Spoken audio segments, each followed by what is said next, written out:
bienvenue pour un nouvel objet de lecture. Oui, je suis habillée comme dans le dernier objet de lecture et ce sera le deuxième et dernier objet de lecture du jour parce qu'aujourd'hui j'en ai que deux à tourner. Bref, je continue sur ma lancée des objets de lecture courts, je ne blablate pas et je vous présente les livres. Le premier c'est Terreur au troisième degré, donc le tome 3 du Women Murder Club écrit par James Patterson et Andrew Gross. Donc j'ai déjà lu les tomes 1 et 2, j'irai vous chercher les objets de lecture dans lesquels j'en parle et je vous les mettrai en barre d'infos si jamais ça vous intéresse. Je pense que c'est une saga que vous pouvez lire à peu près dans n'importe quel ordre, j'en suis qu'au tome 3, je suis pas sûre.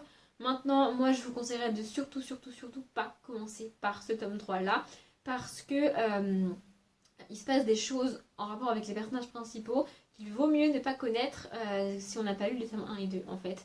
En fait, surtout si vous commencez par celui-ci, comme il arrive quelque chose d'extrêmement nul, négatif et tout ce que vous voulez de pas cool à un des personnages principaux, si vous commencez par celui-ci, vous serez moins attaché au personnage que si vous avez lu les tomes 1 et 2 avant.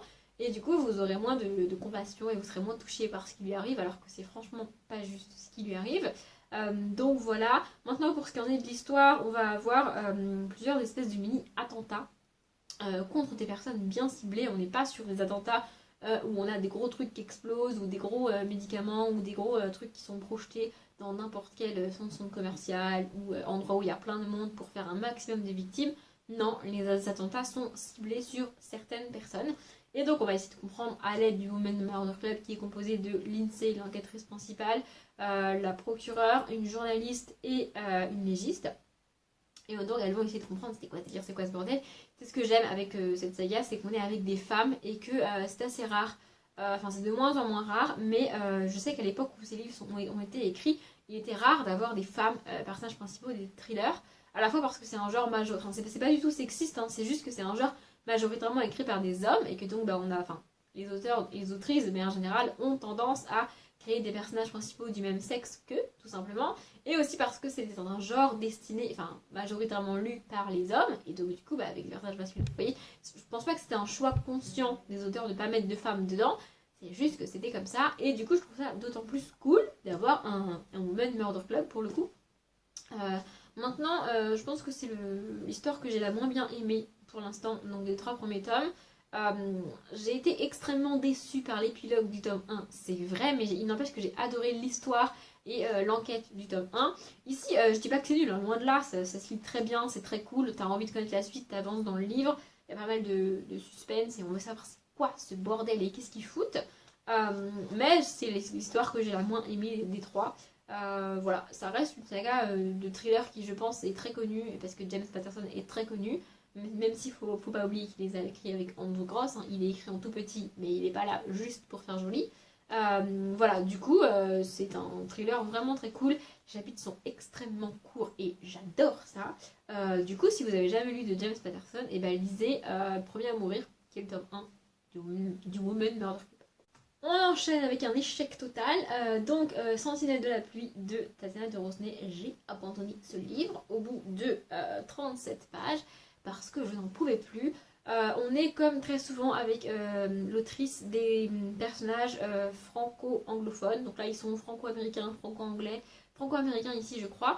Parce que l'autrice elle-même est de. Enfin, je pense qu'elle a la double nationalité, mais en tous les cas, elle a été élevée avec les deux langues et avec les deux cultures, donc c'est pour ça qu'on a des livres avec des personnages comme ça, la plupart du temps avec elle.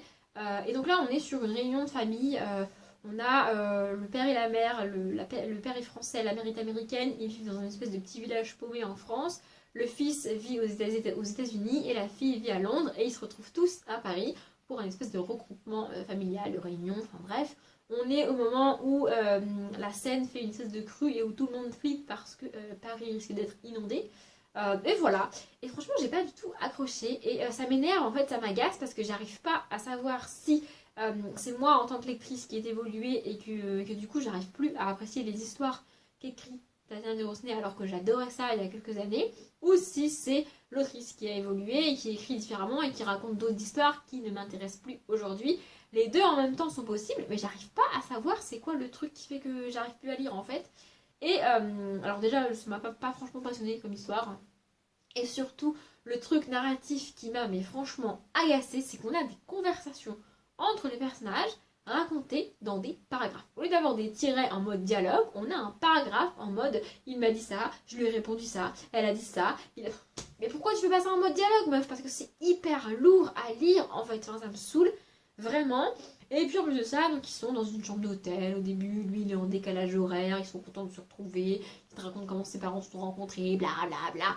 Franchement, ça m'a pas intéressé du tout comme histoire. Et ce côté narration en mode paragraphe, franchement, ça m'a saoulée. Donc voilà, j'étais en train de m'énerver toute seule avec mon livre. Donc je me suis dit, stop. En fait, je suis en train de me rendre compte là, en le feuilletant, qu'il n'y a pas une seule ligne de dialogue. Tous les dialogues sont écrits en mode paragraphe. Et je trouve que ça alourdit le récit, quoi. Les dialogues, c'est ce que je préfère dans un livre. Et c'est vraiment cool à lire. Et là, du coup, on a tout en mode paragraphe, quoi. Donc je trouve ça nul. Voilà, clairement, je trouve ce choix narratif et d'écriture nul à chier. Je suis désolée pour l'autrice, mais je n'aime pas ça. Et du coup, voilà, ça, plus le fait que... alors certes, j'ai lu même pas 40 pages, vous me direz, mais j'ai pas trouvé ça passionnant, j'ai pas trouvé ça intéressant. En plus, l'histoire de la crue, de Paris, tout ça, c'est vrai quelque chose que j'ai vécu parce que j'étais pas à Paris quand ça s'est passé. Et j'ai jamais vécu ça nulle part ailleurs dans aucune autre ville du monde.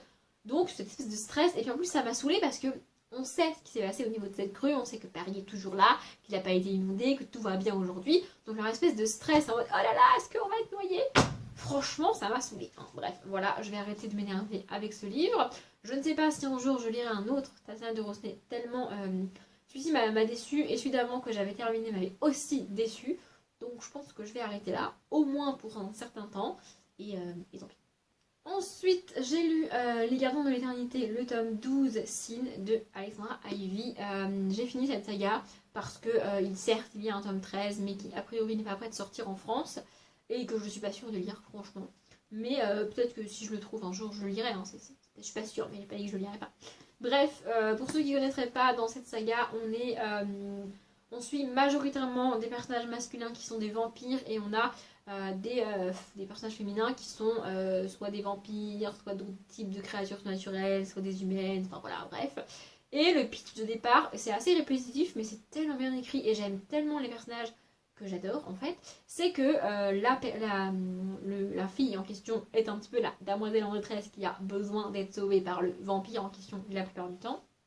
Sauf que elle a toujours un espèce de petit caractère, une petite réaction en mode gars, j'ai pas besoin de toi en fait, je me démerde toute seule, tu me fous la paix et tu dégages.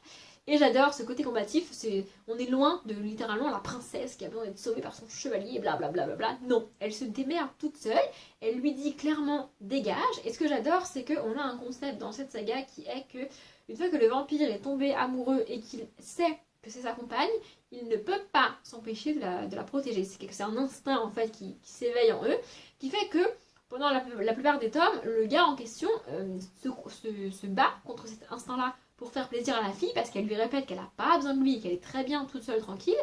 Mais lui, en fait, c'est un instinct, donc c'est contre sa volonté. C'est pas comme s'il voulait l'aider et qu'il voulait lui imposer en mode je t'aide et je fais ce que je veux, je suis un homme de Cro-Magnon, blablabla. C'est même s'il sait qu'elle n'a pas besoin d'aide, il ne peut pas s'empêcher de vouloir l'aider et de vouloir la sauver. Et voilà, j'aime beaucoup cette saga-là. Ici, on est avec donc Sin, qui est le roi le chef de clan de l'Irlande, c'est ça.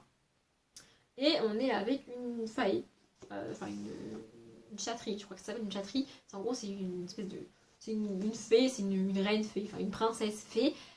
Et j'ai beaucoup aimé ce personnage-là parce que elle vient d'un peuple où les femmes ne servent à rien. Elles servent juste à faire joli au bras de leur mec. Elle a été promise contre sa volonté à un mec absolument détestable en mariage, évidemment, sinon c'est pas drôle.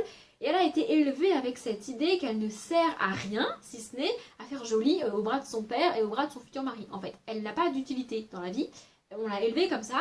Sauf que là, on fait appel à elle au début du livre et on lui dit voilà, moi j'ai besoin de toi, j'ai besoin que tu m'aides, j'ai besoin de ton pouvoir. Et donc là, elle va se rendre compte en fait qu'elle n'est pas inutile en fait. Et elle sert pas à rien, elle sert à autre chose qu'à faire joli en fait. Et évidemment, on a Sin. Alors évidemment, au début, ils s'entendent pas, ils sont... En fait, au début du tome, chacun croit que c'est l'autre qui l'a enlevé, alors qu'en fait, c'est une autre personne qui les a mis ensemble. Parce qu'ils ont besoin de tous les deux pour faire quelque chose. Et du coup, chacun en veut à l'autre. Enfin bref, c'est un bordel. Et évidemment, ils vont tomber amoureux, sinon c'est pas drôle. Et on voit, ce que j'aime dans cette saga, c'est qu'on revoit les personnages des tomes d'avant. Ici, on revoit Viper qui est le vampire du tome 1, Dante, on aperçoit Dante, non, on revoit Viper qui est le vampire du tome 2, on aperçoit Dante qui est le vampire du tome 1, on revoit Styx qui a un rôle hyper important, qui est le vampire du tome 3, et on en recroise 2-3 autres. On recroise moins les filles parce qu'on est majoritairement dans un monde de vampires, et donc ce qui pose problème aux vampires, c'est aux vampires et pas aux autres personnes. Donc du coup les filles, vu qu'elles sont pas des vampires, bah on n'a pas besoin d'elles en gros. Je dis pas qu'elles servent à rien, je dis juste que pour les histoires qui sont développées, on a besoin de vampires et pas d'autres personnages, donc du coup on les voit moins. Mais voilà, c'est une saga que j'aime vraiment, vraiment, vraiment beaucoup. C'est de la beat donc on a quelques scènes de sexe, mais moi j'ai adoré, vraiment j'ai adoré. J'écoutais du coup Shadow de Ossie Mahon et je vous conseille encore une fois cette saga, même si ça fait au moins 10 fois que j'en parle sur cette chaîne. Et enfin, le dernier du jour, celui que j'ai fini avant-hier, au moment où je tourne cette vidéo, c'est Sherlock Lupin et moi, le tome 2, dernier acte à l'opéra, donc de Irène Adler, aka Pierre Domenico Baccalario et Alexandro Rossi. Oui, j'ai enfin appris leur nom, je suis très contente. En fait, au mois d'avril, je vous avoue que je ne sais plus quand sort cette vidéo, mais moi j'ai lu ce livre-là au mois d'avril, début avril, parce qu'en fait, pour le mois d'avril, je me suis dit que j'allais avancer dans mes sagas qui n'étaient pas de la fantaisie, parce qu'au mois de mai, je savais que j'allais lire beaucoup de fantaisie, et qu'une fois que j'allais être lancée au mois de juin aussi, je continuerai sur la fantaisie. Donc je me suis dit que j'allais avancer dans les sagas pour lesquels j'avais les tomes dans ma palle, donc c'est pour ça que j'ai lu celui-ci. C'est sympa, franchement j'ai le même avis sur ce tome 2 que sur le tome 1, à savoir les personnages sont cool, c'est sympa, ça se lit bien, c'est pas ouf, mais c'est sympathique. Voilà, c'est pas une de mes sagas préférées, si vous la lisez pas, vous passerez pas à côté de quelque chose d'incontournable selon moi, mais c'est sympa, ça permet de passer un bon moment.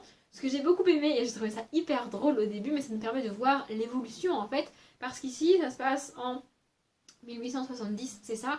Et donc on est avec Irène au début, parce que l'histoire est racontée par Irène, c'est pour ça que c'est écrit par Irène Adler, aka les deux auteurs. Et donc elle habite à Paris, et son père, lui, on est à un moment donné, on est en 1870, donc il y a une espèce de guerre de je sais plus quoi avec les Prusses, enfin bref, un délire de guerre, et donc c'est dangereux, et son père décide d'aller à Londres pour la protéger, la mettre en sécurité, tout ça, tout ça. Et donc ils font le voyage Paris-Londres, et pendant tout ce voyage, et donc toute je dirais les 40-50 premières pages du livre, voire plus, le père explique à sa fille que c'est hyper cool de mettre moins d'une journée pour faire Paris-Londres. Alors qu'aujourd'hui, on met beaucoup, beaucoup, beaucoup moins d'une journée pour faire Paris-Londres et on trouverait ça hyper long, une journée, pour faire Paris-Londres, quoi. Donc c'est ouf de voir l'évolution. Lui, il est hyper content, il est hyper fier de l'évolution et de pouvoir faire ce voyage en une journée, quoi. Alors que pour nous, ça nous paraît complètement aberrant. Voilà, j'ai trouvé ça drôle, j'ai trouvé ça fun. Et puis ensuite, à Londres, elle retrouve Sherlock Holmes et Arsène Lupin. Et ensemble, ils vont mener une enquête qui concerne l'opéra et tout et tout. Franchement, c'est cool, hein. Je veux pas que vous croyez que c'est nul. Vraiment, c'est bien, ça se lit bien, c'est sympa, ça se lit hyper vite. On a des illustrations à chaque début de chapitre, ce qui n'est pas... ce qui est plutôt cool, évidemment. Mais c'est pas complètement dingue non plus. Je lirai la suite parce que j'ai déjà le tome 3 dans la palle et que je crois qu'il n'y en a que 5 en tout. Donc j'irai au bout. Mais c'est pas incontournable pour moi comme saga. Il y a mieux en saga jeunesse. Après, ça vient peut-être du fait que je ne suis pas hyper fan non plus de Sherlock Holmes.